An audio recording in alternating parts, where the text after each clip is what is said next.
Sinabi ng Rasul sallallahu alaihi wasallam, "Thalathun man kunna fi wajada halawat al-iman."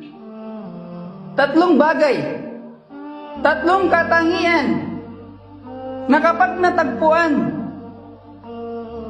kapag nakamtan ng tao, mararamdaman niya, matatamasa niya ang tamis ng pananampalataya. Una, ay yakuna Allah wa rasulahu ahabba ilayhi mimma siwahuma. Na manaig, mangibabaw ang pagmamahal mo sa Allah subhanahu wa ta'ala at ang kanyang sugo, ang kanyang propeta na si Propeta Muhammad sallallahu alaihi wasallam. Mangingibabaw sa iyong sarili, mangingibabaw sa iyong pamilya, mangingibabaw sa iyong profesyon, mangingibabaw sa lahat ng bagay sa iyo. Dapat mananaig ang pagmamahal mo sa Allah at pagmamahal mo kay Propeta Muhammad sallallahu alaihi wasallam nang sa gayon makamtan mo ang tamis ng pananampalataya. Pangalawa, na mahalin ng tao ang kanyang kapatid kahit pa man sa kabila na ito ay kanyang kinamumuhian. Mamahalin niya for the sake of Allah subhanahu wa ta'ala. Para sa Allah subhanahu wa ta'ala. Isang tabi ko ang aking puot, ang aking sakit na nararamdaman sa taong ito nang dahil sa siya ay isang mananampalataya. Dahil sa isa siyang Muslim, siya ay nagsusujud, siya ay nagsasabi ng la ilaha illallah, kapatid ko pa rin siya sa pananampalataya. Manaig pa rin ang aming kapatiran kaysa sa aming alitan. Ganyan dapat nang sa gayon makamtan mo ang tamis ng pananampalataya. At ang pangatlo, nakamuhian ng tao na bumalik sa kawalan ng pananampalataya. Bumalik doon sa kaligawan. Umalis doon sa landas na patungo sa impyerno, tungo sa landas na patungo sa paraiso. Kamuhian mo yung mga bagay na hindi nagugustuhan ng Allah para sa Allah subhanahu wa ta'ala. Gaya ng pagkamuhi mo, gaya ng pagkaayaw mo na itapong ka sa naglalagablab na apoy. Kapag ka napasayo ang ganyang mga katangian, makakamtan mo, matatamasa mo ang tamis ng pananampalataya. Sinabi pa ng Rasul sallallahu alaihi wasallam na sinabi ng Allah, sinabi ng Allah sa hadith al-Qudsi, "Wajabat mahabbati lil mutahabbina fiyya." Allahu Akbar.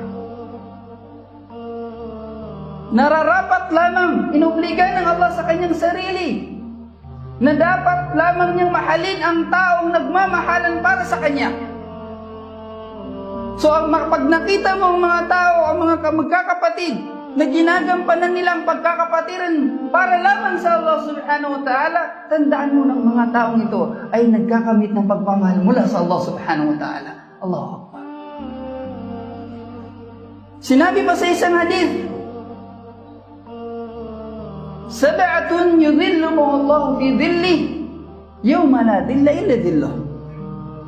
May 7 uri ng tao ang pasisilungin ng Allah sa silong ng kanyang arsh yawmal qiyamah, sa panahon na wala nang masisilungan ang mga tao, sa panahon na ang araw ay napakalapit na sa kanila, na sila ay pinagpapawisan mula sa kanilang mga paanan, sa kanilang mga tuhod, sa kanilang mga bewang, hanggang sa kanilang mga liig, hanggang sa malunod na sila ng kanilang mga pawis nang dahil sa init, tindi ng init ng araw, ng sikat ng araw na nakatutok sa kanila.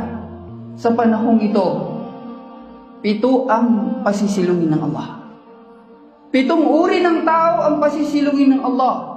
At kabilang doon sa 7 niyon na pasisilungin ng Allah ay yung 2 tao na nagmamahalan para sa Allah. Nagsasama para sa Allah, hindi sa makamundong bagay, kundi para sa Allah subhanahu wa ta'ala. At naghihiwalay para din sa Allah subhanahu wa ta'ala. Nandun sila sa kabutihan ng pagsasama para sa Allah. Andun pa rin hanggang sa naghihiwalay na sila, patuloy pa rin ang kabutihan sa kanilang dalawa. So ang ganitong uri ng mga tao ay magkakamit ng silong mula sa Allah subhanahu wa ta'ala. At ang pagmamahal para sa Allah ay palatandaan ng taong may pananampalataya. Sinabi ng Rasul sallallahu alaihi wasallam, "La yu'minu ahadukum hatta yuhibba li akhihi ma yuhibbu li nafsihi." Hindi ganap, hindi kumpleto, incomplete ang faith ng tao hanggat sa mamahalin niya sa kanyang kapatid kung anuman ang mahal niya sa kanyang sarili. Allah. At sa pagmamahalan din para sa Allah, mga kapatid, sa pamamagitan nito, makakamtan natin ang paraiso ng Allah subhanahu wa ta'ala. Lahat tayo nagnanais, lahat tayo nangangarap, lahat tayo nagsusumikap na makamtan ng paraiso ng Allah. Ngunit ang paraiso ng Allah ay hindi mumurahin. Ala inna sil'atallahi ghaliyah. Tunay na ang kalakal ng Allah, ang paninda ng Allah subhanahu wa ta'ala ay napakamahal. Ala inna sil'atallahi ghaliyah. Ala inna sil'atallahi jannah. At tunay na ang kalakal ng Allah, ang paninda ng Allah, ang ino-offer ng Allah subhanahu wa ta'ala sa atin, kapag ginampanan mo ang mga bagay na nagugustuhan o kinunulugdan ng Allah, walang iba kundi ang paraiso. Allah. Hingin natin sa Allah na pag-aanin na makapasok tayo sa paraiso. Sinabi ng Rasul sallallahu alaihi wasallam sa isang lalaki, "Atuhibbul jannah?" Qala, "Qultu na'am." Qala, "Fa'ahibba li akhi ma tuhibbu li nafsi." Sinabi ng Rasul sallallahu alaihi wasallam sa isang lalaki, "Nais mo bang makapasok sa paraiso?" Sabi niya, "Of course, gusto kong makapasok sa paraiso. Lahat tayo nagnanais ng paraiso."